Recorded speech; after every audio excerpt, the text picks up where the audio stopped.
Hey there and welcome back. So I just want to say, if you hear me saying the word corn, it's just me trying to disguise the word PORN in order to not upset YouTube because it does not like that word. Now, I've taken days as somebody who has been in this industry, as somebody who has been trafficked, coerced, fraud, held against my will multiple times. This is a very deep topic for me and something that even I myself have been educated through 4 days of just building on education and writing everything down. I enjoy writing things down sometimes because my brain gets a little more scattered. I hope by the end of this video, you will no longer ever want to watch or consume this stuff again. If you consume corn, you are directly funding human trafficking. If you pay for OnlyFans, you are supporting an industry built on coercion, fraud, and abuse. If that makes you uncomfortable, good, because it should. This is the truth about the corn industry, trafficking, and human suffering. You think you understand the world you live in? You wake up, you scroll, you consume, and you move on. And what if I told you that you've been conditioned since childhood, since most of us have been exposed to this at a very young age, to accept something that in any other context would disgust you?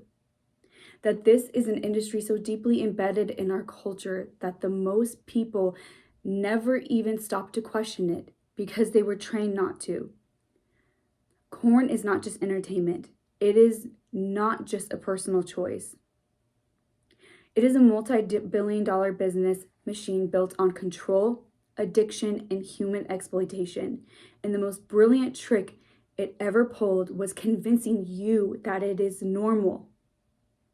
Terence McKenna once said, "Culture is not your friend. Culture is for people's convenience and the convenience of various institutions." And if you don't believe him, look at the world that we live in. We have normalized watching people get paid to perform acts that destroy their souls. We have made it so that at the click of a button, prostitution and trafficking can be disguised as content creation. We have built an industry where a human being's body can be consumed without thought, without consequence, and without ever acknowledging the cost. And yet people call this progress? People call this normal? In 2019, the operatives of Girls Do Corn were charged with trafficking by force, fraud, and coercion. The company misled women, including minors, into participating in explicit videos under false pretenses, leading to significant legal repercussions. In 2021, MindGeek, the parent company of Pornhub, faced a major action lawsuit alleging that it unknowingly hosted and profited from videos that involved the R word and child trafficking. The lawsuit claimed that the platform failed to verify the age of consent of individuals featured in the content. This allowed for millions of videos to be taken down.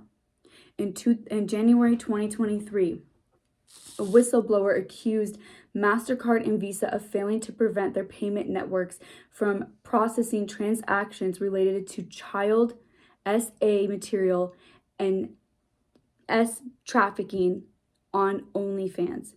The complaint highlighted concerns about the platform's content moderation and the role of financial institutions in facilitating such activities. You hear these things so far, and we call watching corn harmless, and the people we are watching are willing. This is obvious that this is not the truth. Nothing survives without consumers. Corn isn't some divine, untouchable force. It is a business, and business only exists when people pay. You have to ask yourself, what does a business do when the money stops coming in? They adapt, they evolve, or they die.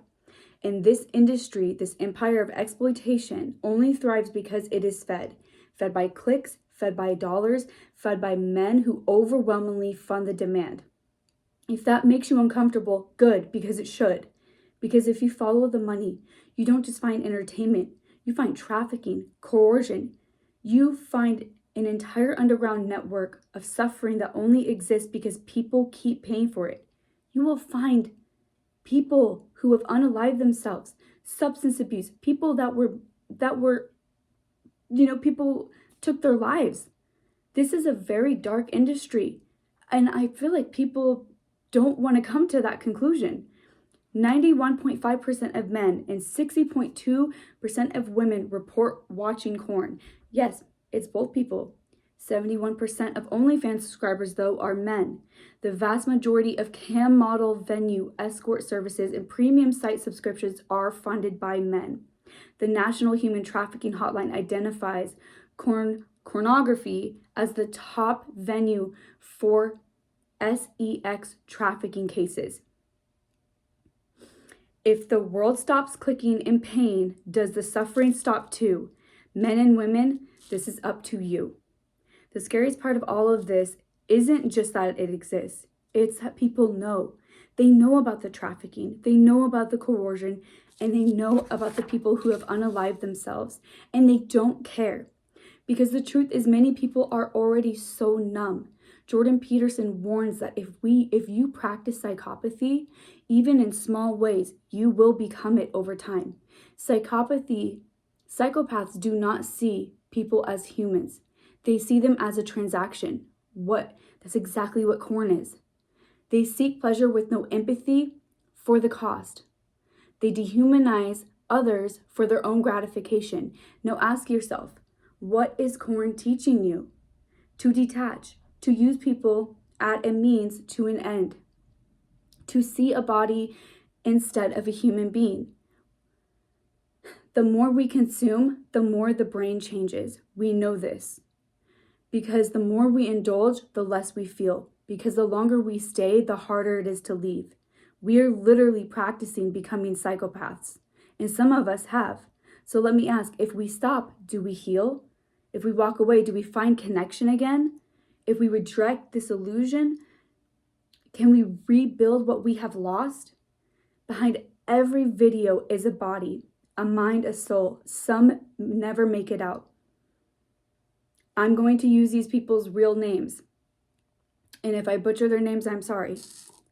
Mercedes Grabowski, Diana Dietz, Denise Wadehofer, Chester Anuzek, Shannon Michelle Wilsey, Michelle Marie Shee, Felicia Lee, Megan Wren, Stephanie Adams, Tara Ray, Karen Lancome, Alex Jordan, Alicia Rio, Olivia Nova. These are just a few names of hundreds, even thousands that have been in this industry. You hear these names and they are no longer with us. Most of them didn't die of old age. They didn't live long, happy lives. They normally unalive themselves. And yet we still call this empowering. We still pretend this industry is about freedom. We still tell ourselves it's just entertainment, that it's normal. Tell me, what other empowering industry leaves so many people dead before 40? What other normal profession has an overdose and unaliving rate this high? How many people have to be buried before we admit this is not normal? This is not healthy. This is not just a job. Because if this industry was truly about choice, why do so many people choose to leave it only in a casket? We harm each other and call it pleasure. We turn suffering into entertainment. We turn trauma into profit. We watch people break, and we call it normal. But tell me, what kind of world survives on the destruction of its own people? Terence McKenna said, you have to take seriously the notion that understanding the universe is your responsibility. Let me say that again. You have to take it seriously. The notion that understanding the universe is your responsibility. If we start to understand the responsibility of consuming, paying, and acting in these things, then maybe, just maybe, we were never meant to be this numb. We were never meant to consume people like products, and we were never meant to lose our ability to feel. And that the moment enough people realize this, the illusion collapses. So the only question left is, Will you be the one who stops clicking? Will you be the one who stops paying? There are many people in this industry who have gotten out, who have made statements about having to be under substances, forced to be on substances. Men and women who talk about the horrors of what has happened. How can we still continue to normalize legal prostitution and legal trafficking at the click of a button and continue to ignore this? It's convenient, and honestly, I believe that it is creating psychopathy in people. And what does this mean for our future generation, for the next generation? If we don't stop now, then it's only going to get worse. It's at your power to allow this industry to collapse. Without consumers, without people consuming and paying, it will have to collapse, and there will be no other way. Thank you for watching. Leave a comment down below. I hope that this has given a lot of people some, hopefully, empowering enlightenment, and without judgment, but more about trying to come to a neutral place of education and allowing people to understand the repercussions. Thank you again. Go ahead, give this a like, subscribe if you would like, and there will be more content. Thank you so much.